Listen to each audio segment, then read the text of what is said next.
मध्य प्रदेश के सीधी जिले में मध्य प्रदेश पुलिस की तरफ से एक पत्रकार समेत कई रंगकर्मियों को अधनग्न कर उनकी तस्वीरें वायरल करने का मामला तूल पकड़ता जा रहा है।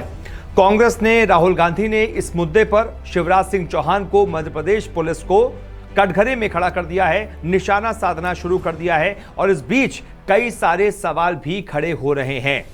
तो अपने इस रिपोर्ट में सबसे पहले मैं आपको यह बताता हूं जल्दी से कि आखिर का मामला क्या था, क्यों आखिरकार ये तमाम पत्रकारों को, रंगकर्मियों को उनके कपड़े उतारकर उनकी तस्वीरें पुलिस की तरफ से वायरल की गई और उसके बाद सियासत क्या कहती है, इस मुद्दे पर कौन क्या कह रहा है और उसके मायने क्या है। दरअसल सीधी जिले के कोतवाली थाना क्षेत्र अंतर्गत 2 अप्रैल को कोतवाली थाना प्रभारी मनोज सोनी ने रंगकर्मी नीरज कुंदेर को पुलिस हिरासत में लेकर जेल भेज दिया था। यह कार्रवाई क्षेत्रीय बीजेपी विधायक केदारनाथ शुक्ला के बेटे गुरुदत्त शुक्ला की ओर से 6 जनवरी को दी गई शिकायत के आधार पर की गई थी। नीरज कुंदेर पर आरोप यह था कि अनुराग मिश्रा नाम के युवक की फर्जी फेसबुक आईडी बनाकर वो विधायक के बेटे पर अश्लील कमेंट कर रहा था। नीरज कुंदेर की गिरफ्तारी के बाद स्थानीय पत्रकार कनिष्क तिवारी और कई रंगकर्मी शाम को कोतवाली थाना सीधी पहुंचकर धरना प्रदर्शन करने लगे। थाना प्रभारी ने प्रदर्शन कर रहे करीब 10 लोगों को धारा 151 के तहत पुलिस हिरासत में ले लिया। इसी दौरान स्थानीय पत्रकार और रंगकर्मियों के कपड़े उतारवाए गए। इसका फोटो सोशल मीडिया पर 6 अप्रैल को ही वायरल कर दिया गया। यह तस्वीर 7 अप्रैल को लाइमलाइट में आ गई, जिसके बाद से मध्य प्रदेश की पुलिस की इस कार्रवाई पर कई सारे सवाल खड़े होने लगे। कांग्रेस के तमाम नेताओं ने पुलिस की इस कार्रवाई पर सवाल उठाए, साथ ही स्थानीय विधायक केदारनाथ शुक्ला के इशारे पर कार्रवाई होने की बात कही। मामला तूल पकड़ता देख एसपी मुकेश कुमार श्रीवास्तव ने वायरल फोटो की जांच के लिए गायत्री त्रिपाठी डीएसपी को इन्वेस्टिगेशन ऑफिसर नियुक्त किया। एडीजी वेंकटेश्वर राव के निर्देश पर एडिशनल एसपी सीधी अंजू लता को जांच अधिकारी नियुक्त किया गया है। लेकिन सवाल यह है कि अभी तक इस मामले पर कार्रवाई के नाम पर सिर्फ और सिर्फ 2 थाना प्रभारियों को लाइन हाजिर किया गया है, निलंबित नहीं किया गया। सिर्फ और सिर्फ 2 थाना प्रभारियों को लाइन हाजिर किया गया है। फोटो वायरल होने के बाद कांग्रेस नेता राहुल गांधी ने भी इस पर सवाल उठाया है। उन्होंने ट्वीट करके इस खबर को शेयर करते हुए लिखा है कि लॉकअप में लोकतंत्र के चौथे स्तंभ का चीरहरण। या तो सरकार की गोद में बैठकर उनके गुणगान गाओ या फिर जेल के चक्कर काटो। नए भारत की सरकार सच से डरती है।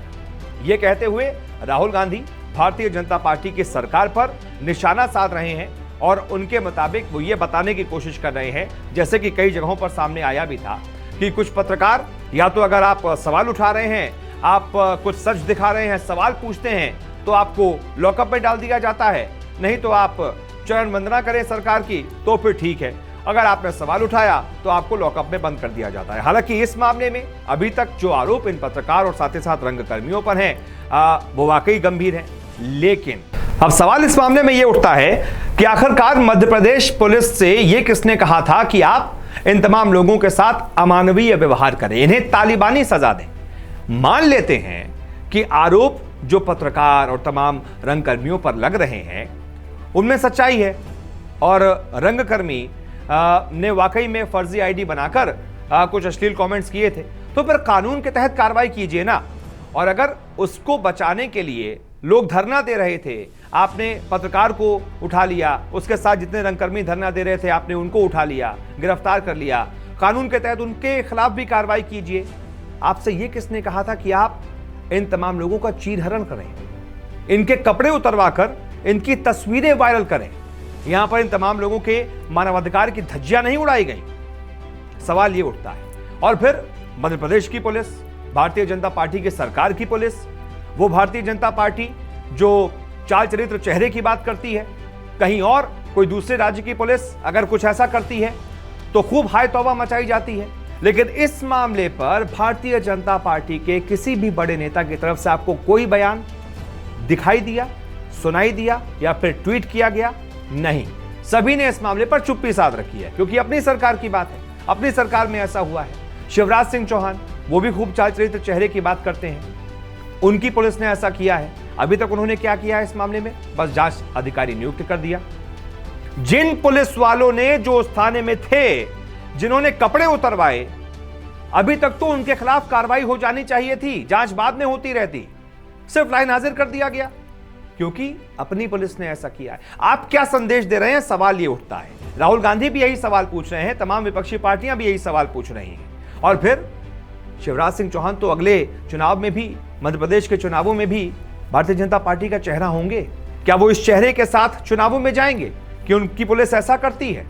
आप दूसरों को तो खूब कानून का पाठ पढ़ाते हैं, लेकिन जब अपनी बारी आती है तो सारा कानून भूल जाते हैं। और इसी वजह से यह मामला लगातार तूल पकड़ता जा रहा है और सियासत भी इस मामले पर हो रही, क्योंकि एक तरीके से भारतीय जनता पार्टी ने बैठे बिठाए कांग्रेस को यह मुद्दा दे दिया है कि आप आइए, हम पर निशाना साधिए, क्योंकि हमारी पुलिस वालों ने ऐसा कर दिया। और सवाल यह भी उठता है कि क्योंकि यहां पर मामला एक सीधे बीजेपी विधायक से जुड़ा हुआ है, तो फिर पुलिस ने सारी हदें पार कर दी।